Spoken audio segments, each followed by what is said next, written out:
ডিপজলের পদের উপর স্থগিতাদেশ প্রদান করেছেন। ভোটারদেরকে বিভিন্নভাবে প্রভাবিত করছেন, বিভিন্ন হুমকি দমকি দিয়ে তাদের কাছ থেকে ভোট নেওয়ার অভিযোগ তার বিরুদ্ধে রয়েছে। সভাপতি এবং সম্পাদক পদে কেন নির্বাচন বাতিল ঘোষণা করা হবে? নিপুণ আক্তার সাধারণ সম্পাদক প্রার্থী ছিলেন বাংলাদেশ চলচ্চিত্র সমিতি এফডিসির।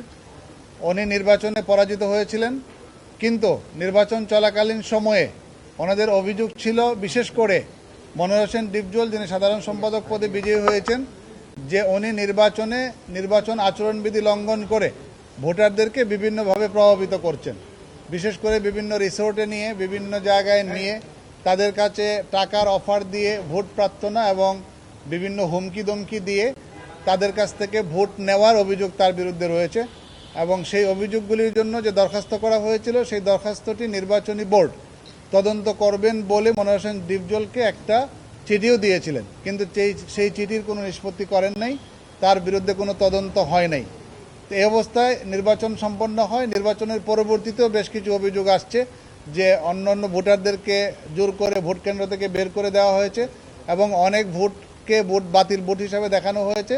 সব মিলিয়ে নির্বাচনে যে কারচুপিগুলি হয়েছিল, অনিয়ম হয়েছিল, সবগুলি চ্যালেঞ্জ করে নিপুণ আক্তার পিটিশনার হয়ে আজকে রিট পিটিশন, আমরা 2 দিন আগে রিট পিটিশন দায়ের করেছিলাম, আপনারা ইতিমধ্যে প্রচার করেছেন। আজকে হিয়ারিং হয়েছে, সেই হিয়ারিংয়ে আদালত সন্তুষ্ট হয়ে রুল ইস্যু করেছেন এবং এই বিষয়গুলি তদন্ত করার জন্য নির্দেশনা দিয়েছেন সমাজ কল্যাণ মন্ত্রণালয়কে। সেই সাথে ডিপজলের পদের উপর স্থগিতাদেশ প্রদান করেছেন। উনি নিজে দাঁড়ান নাই, উনি বিজ্ঞ ডেপুটি অ্যাটর্নি জেনারেলকে দিয়ে কিছু ইনফরমেশন দিয়েছিলেন, সেই ইনফরমেশনগুলি আদালত কনসিডারেশনে নিয়েছেন। আমরা না পুরো নির্বাচন প্রক্রিয়া নিয়ে প্রশ্নবিদ্ধ আমরা করি নাই, যেহেতু উনি ব্যক্তিগতভাবে ভোট প্রদানের জন্য প্রভাবান্বিত করেছেন, উনি ভোটারদেরকে টাকা পয়সা দিয়েছেন এবং ভোটারদেরকে প্রভাবান্বিত করেছেন এবং নির্বাচন আচরণবিধি লঙ্ঘন করেছেন।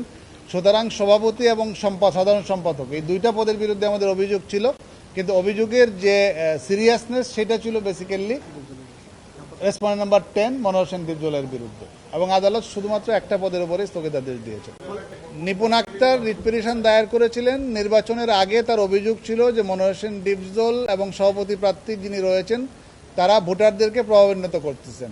এই নির্বাচনী আচরণবিধিতে সুস্পষ্টভাবে বলা আছে যে কোনো ভোটারকে কোনো চাঁদা দেওয়া যাবে না, টাকা পয়সা দেওয়া যাবে না, প্রভাবিত করা যাবে না, কারো বিরুদ্ধে কোনো কুৎসারটনা করা যাবে না। এই ধরনের আচরণবিধি খুব কম হয়, এটা একটা ইউনিক একটা আচরণবিধি ছিল এবং এই আচরণবিধি লঙ্ঘনের কারণে মনোহর হোসেন ডিপজলের বিরুদ্ধে এবং সভাপতির বিরুদ্ধে সুস্পষ্ট এলিগেশন দায়ের করা হয়েছিল। সেই এলিগেশনের উপরে একটা চিঠি ইস্যু করা হয়েছিল মনোহর হোসেন ডিপজলকে, যে আপনার বিরুদ্ধে অভিযোগ আসছে আচরণবিধি লঙ্ঘনের জন্য, যদি প্রমাণিত হয় তাহলে আপনার প্রার্থিতা বাতিল করা হতে পারে। কিন্তু দেখা যাচ্ছে এই যে চিঠি নির্বাচন বোর্ড দিল সেটার উপরে কোনো সিদ্ধান্ত প্রদান করা হয় নাই। যেহেতু কোনো সিদ্ধান্ত প্রদান করা হয় নাই, এমত অবস্থায় এই অভিযোগ থাকা অবস্থায় ইলেকশন সম্পন্ন হয় এবং ইলেকশনেও তারা কারচুপি করে, ভোটারদেরকে বের করে দেয়, কিছু জাল ভোট দেয় এবং কিছু ভোট বাতিল করে এজেন্টদেরকে বের করে দেয়। এই অবস্থায় উনি আরেকটা অ্যাপ্লিকেশন করেন নিপুণ আক্তার সমাজ কল্যাণ মন্ত্রণালয়ের যে সংশ্লিষ্ট অথরিটি সেখানে, যে এই বিষয়গুলি খতিয়ে দেখার জন্য। তারা সেগুলি কোনো ইনভেস্টিগেট করে না, এটা তাদের আইনগত দায়িত্ব, আইনের 9 ধারায় সুস্পষ্টভাবে বলা আছে এটা করার জন্য। এটা না করে নির্বাচনের ফলাফল তারা ঘোষণা করেছেন।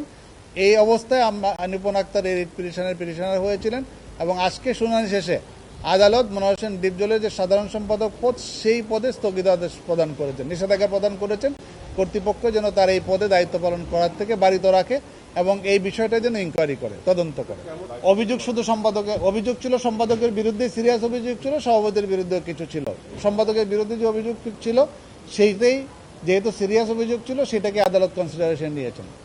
রুলের টার্ম হচ্ছে কেন নির্বাচন বাতিল ঘোষণা করা হবে না, বিশেষ করে এই 2টা পদে সভাপতি এবং সম্পাদক পদে কেন নির্বাচন বাতিল ঘোষণা করা হবে এবং নতুন নির্বাচন দেওয়া হবে না।